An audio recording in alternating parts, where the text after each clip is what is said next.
In 1979, China attacked Vietnam after a series of border skirmishes. The war lasted for over a month, but the border skirmish continued until the end of the 1980s.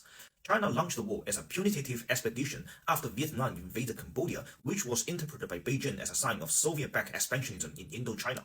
Vietnam by then has already made Laos a de facto puppet state and is on the verge of an all-out war with Thailand. And this is why most of the Southeast Asia considered the 1979 war as a China checking the regional ambition of an aggressor rather than being an aggressor by itself.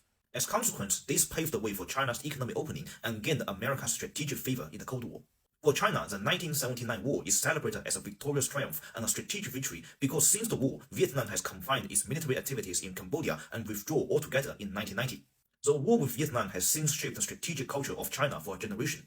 The reason why China is so skeptical of international alliances is precisely because of the Vietnamese episode. An ally which China sacrificed enormous blood and treasure to assist for around 20 years swiftly turned into an enemy 3 years after reunification. I would say in retrospect, both China and Vietnam have equal share of the blame in the 1979 war.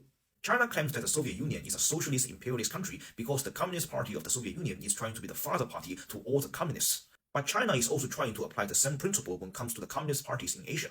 Vietnam is angry at China for that reason, but the Vietnamese Communist Party also sought to dominate the internal affairs of all the communist parties in Indochina.